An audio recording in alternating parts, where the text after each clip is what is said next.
สบายดีสบายดีตอนเช้าเด้อพ่อแม่พี่น้องเลยมื้อนี้ก็เป็นอีกมื้อหนึ่งในการเดินถนนทางของปี2026เนาะมื้อนี้ก็เป็นมื้อที่6พี่น้องเป็นมื้อที่รอคอยเดี๋ยวมาเบิ่งเนาะว่าอยู่จุดใด3 ปีพี่น้องเลย3 ปีที่รอคอยเนาะในการสร้างถนนหนทางของบ้านโคกใหญ่เมืองอุทุมพรแขวงสะหวรรณเขตเนาะมื้อนี้ก็เริ่มเป็นมื้อที่6แล้วเนาะ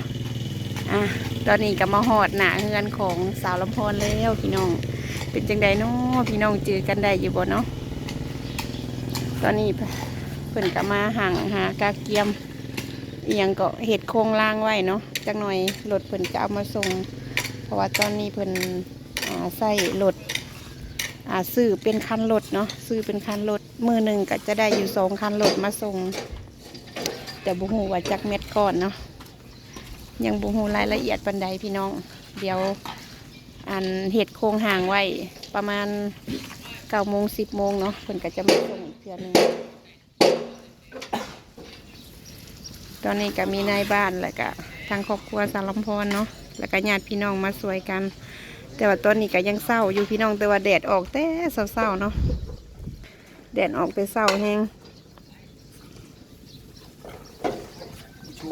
ก่อนที่จะเทเพิ่นก็จะตีโครงเล็กประมาณนี้เนาะเดี๋ยวให้เบิ่งภาพกว้างพี่น้องอันนี้ก็คือหน้าเฮือนของสาวลำพรเนาะโอเคมาทางนี้ก็คือเป็นถนนเข้าบ้านส่วนเฮือนที่มีรถจอดนั่นก็คือเฮือนของเบาจันเนาะเบาจันชาแนลเมน้องเซอร์ลิน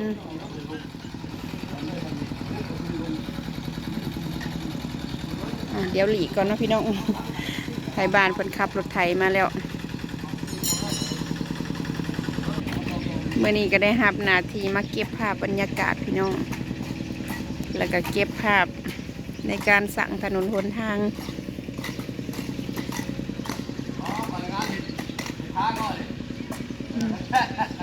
มาหอดแล้ว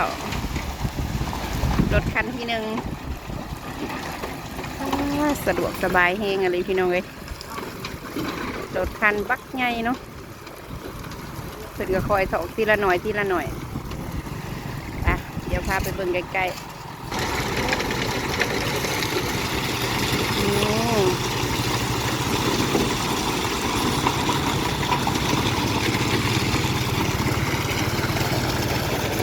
เดี๋ยวแท้นี่เนาะ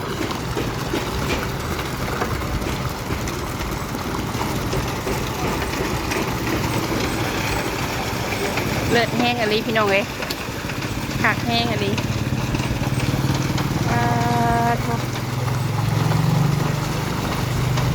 ถังบักไง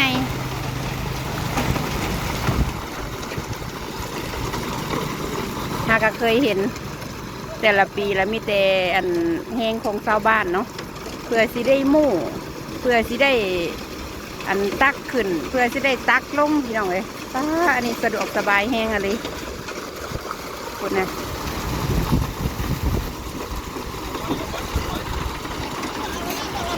โอ้ยสิล้นแล้วบ่ทันแล้วเพิ่นว่าเป็นงานที่ใส่ให้งานโบราณใส่ให้งานหน่อยแต่ว่าปกติทางเฮาเอาโม่เองนี่ใส่ให้งานเป็นเช้าเนาะเพื่อสิได้ซ้ำนี่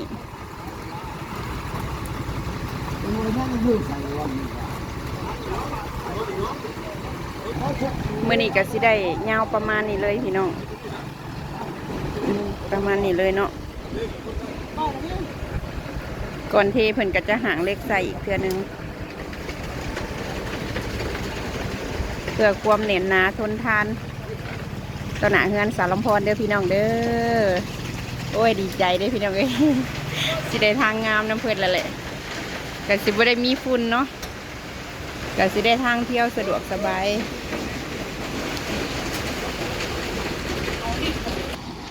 เดี๋ยวเรามาเบิ่งทางลวงยาวก่อนเนาะเมื่อนี้ก็สิได้ประมาณนี้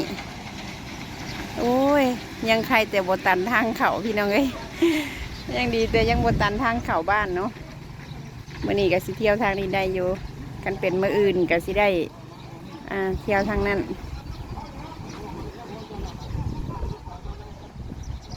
ใครแต่ว่ามันแห้งไงโอ้รถทางหลังก็เต็มอยู่พี่น้องเอ้ย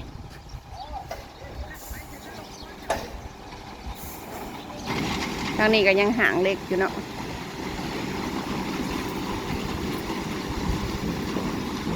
ตีโค้งเล็ก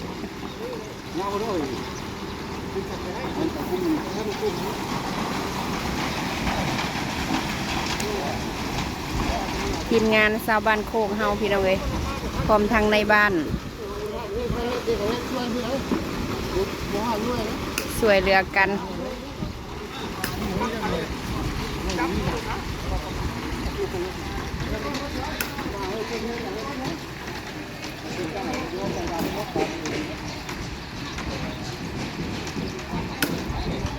นี่เนาะ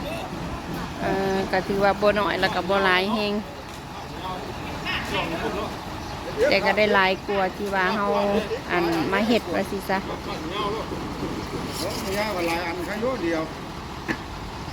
มื้อนี้พรก็ได้ประกอบส่วนน้ำเพิ่นเนาะเพิ่มให้เพิ่นอีก2 ล้านกีบพี่น้องเอ้ยเป็นน้ำใจแล้วก็ช่วยเหลือกันเนาะก็ถือว่าเฮ็ดทางนี่ก็มีหลายๆภาคส่วนพี่น้องต้องขอบมกขอบใจเนาะได้หลายภาคส่วนเส้นชาวบ้านเนาะ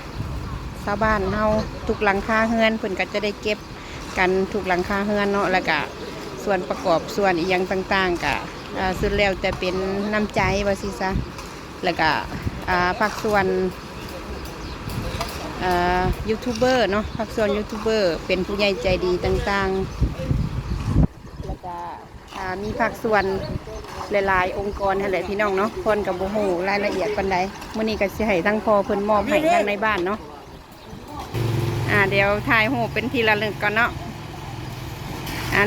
2 3 1 2 3โอเคโดยได้แล้วมีแต่คนรอๆโดยขอบใจเด้อโดยประกอบส่วนน้ำเพลินเนาะ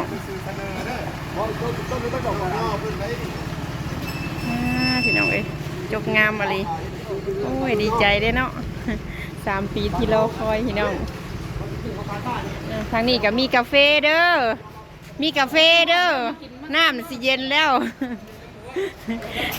ผู้ยังบ่ทันได้กินกาแฟทางนี้เด้อมีกาแฟยามเช้าพี่น้องเอ้ยตัดภาพมาตอนนี้กะ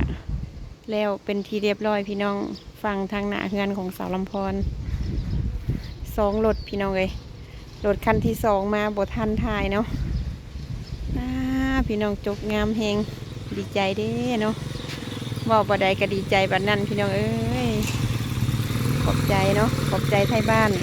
ที่ร่วมแฮงร่วมใจกันพัฒนาบ้านเฮาเนาะพัฒนาชุมชนบ้านเฮาแล้วก็ขอบใจทางองค์การจัดตั้งต่างๆพี่น้องแล้วก็ทางห้องการต่างๆขอบใจหลายๆภาคส่วนเด้อที่ว่าเขามาช่วยเหลือเนาะแล้วก็พร้อมทางทีมงานยูทูบเบอร์เนาะผู้ใหญ่ใจดีหลายๆท่านที่เขามาช่วยเหลือเส้นเดียวกันเนาะโอเคพี่น้องพรก็สิได้จบคลิปเพียงสำนี้เด้อฝากกดไลค์กดแชร์กดติดตามเพื่อเป็นกำลังใจเนาะบ๊ายบายขอบใจสบายดี